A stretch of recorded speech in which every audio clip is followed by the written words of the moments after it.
Hey guys, it is I, Kuroninja, and after watching the end of Kakuranger episode 24, I'm about to go into uncharted territory. I don't remember much about the Shinobi Scroll arc, but a lot of people consider it to be the part where Kakuranger got good. I have to disagree because I know that the Flowery Kunoichi team never appeared in this arc. Now, a lot of people, myself included, don't like Zyuranger because almost every episode involved a different kid of the week. This was a problem because Bandora's motivation for being a villain is that she hates children, so there had to be one in every episode. In the early episodes of Kakuranger, there were also a lot of episodes involving kids, and they're Super Sentai's target demographic, so I understand why some episodes had to involve them. But it's not as bad as Zyuranger because they aren't constantly in every single episode, so you can easily ignore them. Some episodes that don't have them are episode 6, episode 7, episode 11, and episode 24. Now there is another reason I have been talking about why Zyuranger is one of my least favorite seasons. It was all to prepare you for the beginning of the Shinobi Scrolls arc, starting from episode 25.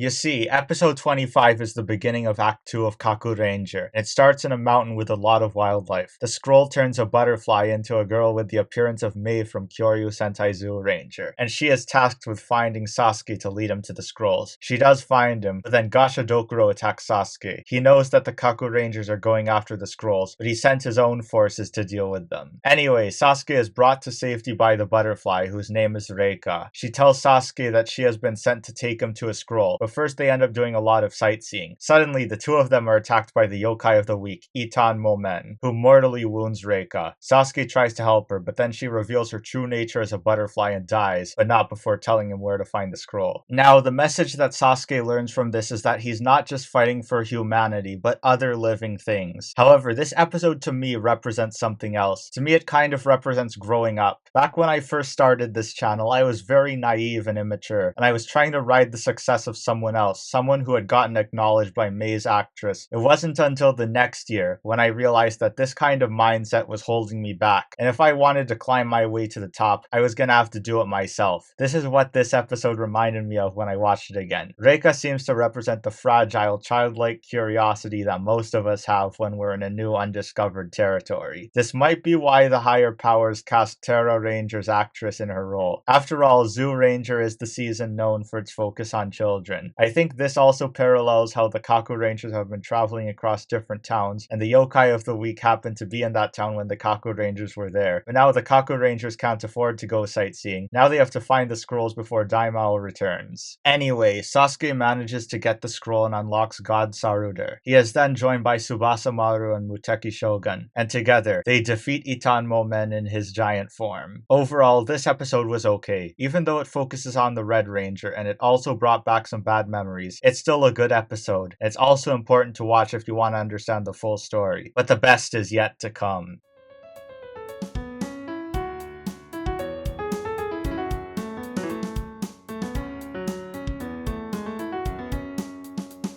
Throughout this whole review, I never really got to talk about Tsuruhime that much. Even though she's the leader of the team, she never really got that many episodes focusing on her, and the ones that did focus on her weren't that memorable. But this episode makes up for this big mistake in the first act. Not only do we get to learn more about Tsuruhime, but we also learn more about her motivations as the leader of the Kakurangers. The episode starts with Tsuruhime on her mission to find her scroll, when suddenly she gets attacked by this episode's yokai of the week, Kasabake. Kasabake is based on the yokai that also inspired my favorite Toho character, Tatara Kogasa. But Tsuruhime is no match for him, so Sandayu picks her up in a limousine and brings her back to her mansion. In this mansion, we find out that Tsuruhime is probably unsatisfied with her wealthy life. We also find out that her father was meant to be the leader of the Kakurangers, just like the others in the Tsuruhime clan. But then he became ill and Tsuruhime was given that duty at a young age. Tsuruhime feels like she has to take up most of the responsibility in her team, which is why she wants to go after the scroll on her own. But Sandayu summons replicas of her teammates, the Kakuranger dolls, to accompany her on her quest. We also get introduced to some major allies for the Kakurangers, and they are Boon and two dogs. This episode just introduces them, but they will appear in later episodes. Anyway, Tsuruhime and the Kakuranger dolls make their way back. Tsuruhime is reluctant to bring them with her at first, but then she grows attached to them just as she grew attached to her teammates. They fight against Kasabake, who takes out the Kakuranger dolls one by one, but just when Tsuruhime is about to find a scroll, she refuses to take it if it means having to sacrifice her teammates. This is when it's revealed that it was all part of a test to see if Tsuruhime was a good leader. Tsuruhime learned that being a good leader is not just about strength, but about having compassion and being able to work together as a team also. Something a lot of people don't understand about Super Sentai is that it's all about teamwork. Instead, they think the Red Ranger is the most important when that goes against the whole point of Sentai. Tsuruhime then unlocks the power of God Kark and her very own theme song. I am a big fan of Tsuruhime's theme and how it sounds. The episode ends with Kasabake getting defeated by Tsubasa Maru and Muteki Shogun, who help Ninja White take down the yokai. Overall, this episode is really good, and in my opinion, it makes up for the lack of character focus Tsuruhime had in Act 1. There will be another episode in the future that focuses on Tsuruhime, but I think I'll talk about it in the next part because it doesn't happen in this arc. There is an issue I have though. In episode 24, Sandayu said he had no idea where the scrolls were, but in this episode, he orchestrated a test involving one of the scrolls to test Tsuruhime's leadership. This could just be Sandayu showing favoritism towards Tsuruhime. I checked and those two episodes had the same writer, but they had different directors.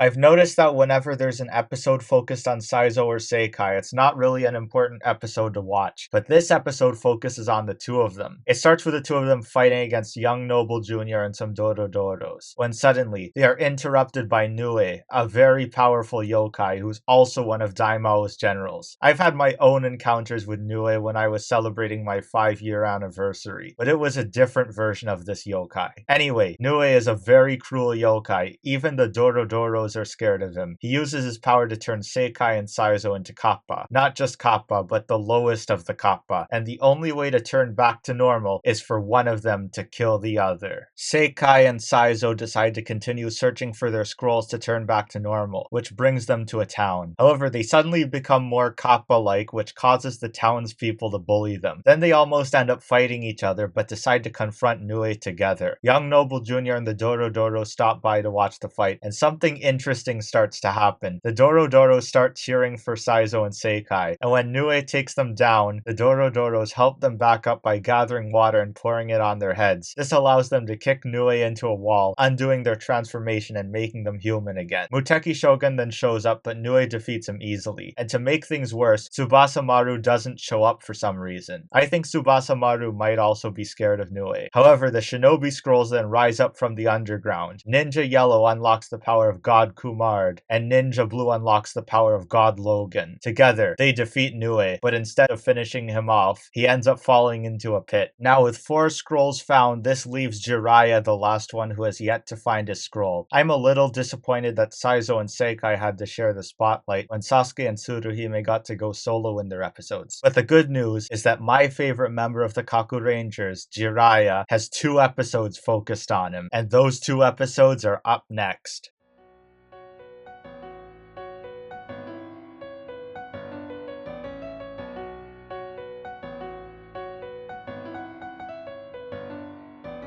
I don't know if I should be excited that I made it to this episode. While it does reveal Jiraiya's backstory, Sasuke also showed up and almost stole the spotlight. The two of them end up in this place that looks like the set of a Western film. But then, while fighting the yokai there, Jiraiya is attacked by his master Gali. It's then that we learn about how Jiraiya became a Kakuranger. Basically, a long time ago, Jiraiya's father was killed by a yokai with a metal claw, so Jiraiya was raised by Gali to become a Kakuranger and fight the yokai. After revealing his backstory, Jiraiya leaves to go find his scroll. Sasuke tries to go after him, but Sandayu rightfully stops him from following because this is a trial Jiraiya has to do on his own. I think it's also safe to say that Sandayu was lying about not knowing where the scrolls are, because he clearly seems to know where Jiraiya's scroll is. Anyway, Jiraiya runs into his master again, who reveals his new battle form, which has the motifs of a tiger and a snake. Not only that, but the symbol on his chest is the same as the one on Nue's arm. Turns out that Gali is working for Nue for some reason. Jiraiya struggles to fight against him, and I almost empathize with Jiraiya because in this scene, he felt betrayed by someone he used to look up to.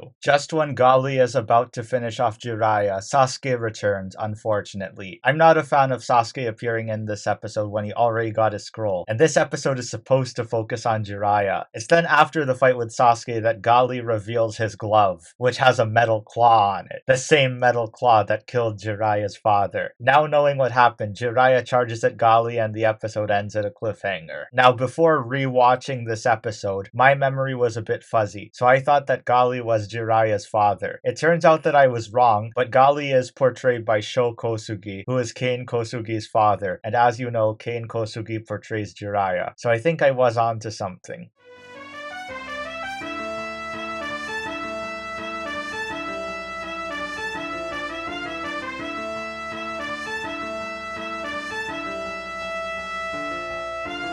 This episode continues where last episode ended, with Jiraiya and Gali fighting against each other. Sometime during the fight, Jiraiya gets hold of the metal claw and turns the fight in his favor, but he can't bring himself to finish the job. That's when it's revealed why Gali joined the side of the yokai. His daughter got severely injured in a car accident, but then Nue showed up and said he'd help her recover if he killed Jiraiya's father. Gali felt guilty for doing that, so he started training Jiraiya secretly to get enough power to kill him. After that, Gali dies. Jiraiya and Sasuke then face off against Nue, who grows into a giant right away. Sensing the determination of Ninja Black, the last shinobi scroll rises out of the mountain and gives him the ability to summon God Gamer, who has the coolest attack out of all the Kakurangers' new mecha. After that, the other Kakurangers arrive in their own mecha and together, the reunited Kakurangers defeat Nue with the help of Tsubasa Maru. This was a good episode, and it was also a good end to the Shinobi Scrolls arc. I liked how Jiraiya got 2 episodes focused on himself, even though Sasuke appeared in both of them. Even though this arc is over, this part of the rewatch is not done yet. The Kakurangers still have yet to face Young Noble Jr. with their new power.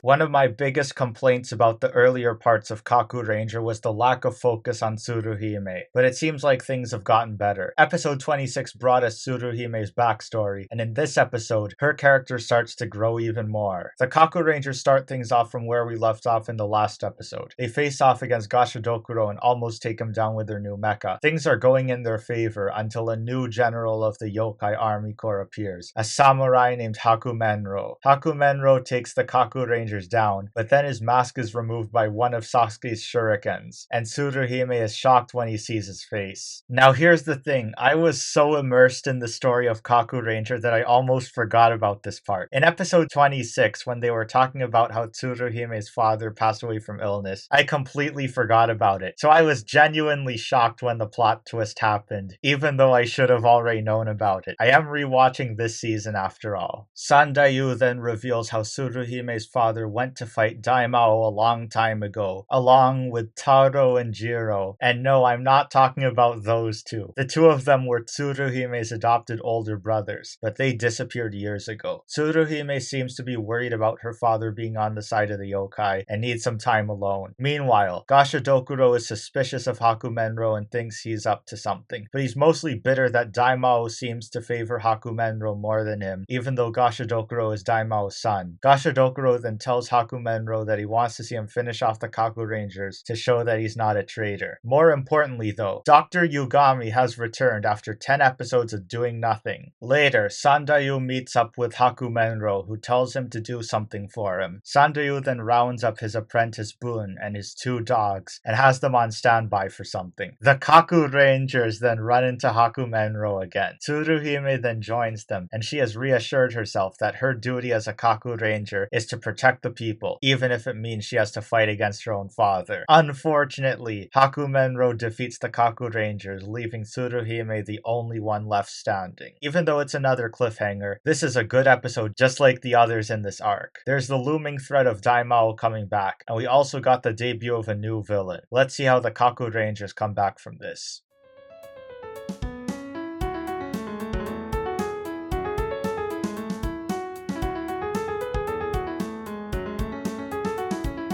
Episode 31 continues off from episode 30. Tsuruhime continues fighting against Hakumenro, but he is too strong for her. At the same time, the Kakurangers are saved by Bun and the two dogs. Tsuruhime runs into Sandayu and demands answers, but before she can get them, Gashadokuro shows up and says that Sandayu has been meeting with Hakumenro in secret. Then he and Sandayu fight using their magic skills, and then Gashadokuro takes Sandayu's sword and delivers a fatal blow the moment the rest of the Kakurangers show up. With Sandayu defeated, the Kakurangers get ready to fight against Gashadokuro in their final battle against him before Daimao returns. In the middle of the fight, Tsubasa Maru goes up to Sasuke and gives him an artifact, the sword Hikarimaru. Sasuke combines his two swords and defeats Gashadokuro. Suddenly, Gashadokuro becomes a giant and calls upon the ultimate weapon that Dr. Yogami created for him, which helps him take down all the new mecha that the Kakurangers have found from getting the hidden scrolls. That's when Sandayu uses the last of his energy to call Sasuke and tell him that it's time to combine the mecha into the last of the three god generals, Kakure Dai Shogun. Kakure Dai Shogun is very different from Muteki Shogun. While Muteki Shogun's fighting style was to stand there and finish off the yokai of the week right away with his flaming sword, Kakure Dai Shogun doesn't use any weapons and has more mobility. He can also combine with Tsubasa Maru to form Super Kakure Dai Shogun, which finishes off Gashadokuro once and for all. After that, Super Kakure Dai Shogun destroys the Door of Seals, causing the floating island to fall back down to Earth, and all the people who got turned to stone return to normal. Dr. Yogami, who never got a chance to fight the Kakurangers directly, gets crushed by the debris, and this is the last we'll see of him. The Kakurangers then say their last goodbye to Sandayu. Suddenly, the Door of Seals comes back and Daimao returns anyway, ready to destroy the Kakurangers and continue his son's plans of making the world a yokai paradise. The Kakurangers vow to stop him, now with Kakure Dai Shogun at their side. Even though episode 24 is considered the end of Act 1, this is where the second act really begins. Now that Gashadokuro is gone, it looks like Daimao has taken over as the main villain. I've talked before about how Daimao's silhouette reminded me of Master Vile, but this is the first time Daimao's full suit has appeared, and he looks almost exactly like Master Vile. I have no idea why.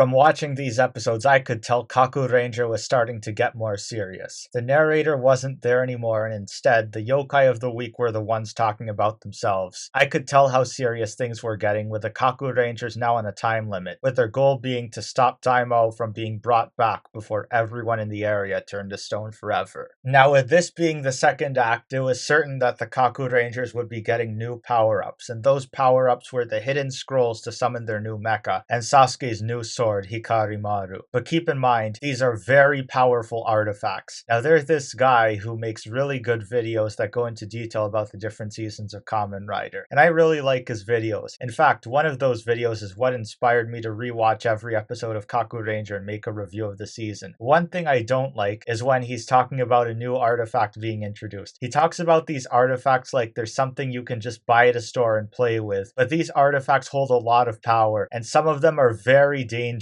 I know because I've collected a few of these artifacts over the years. Another thing that's interesting is that this is the debut of Bun and the two dogs. They're on the Kakuranger side, but they only appear in episodes that have a major importance to the main plot. In fact, they won't appear for a while until episode 42. One thing I'd like to point out is that dogs and cats are usually portrayed as enemies or rivals. I have no idea what this has to do with Kakuranger, but this piece of trivia was on my mind for some reason. Overall, the first half half of the second act was really good. It fixed a few things I didn't like about the first act, such as the lack of focus on Tsuruhime, and it also introduced a bunch of new power-ups. It also reminded me of two of my favorite Toho characters. But there is one thing I didn't like about the Hidden Scrolls arc. The flowery Kunoichi team wasn't in it, and no, that cameo at the end of episode 31 doesn't count. Anyway, that is all for this video. If you enjoyed, make sure to like, comment, and subscribe, and remember, I have nothing to do with Kuroninja.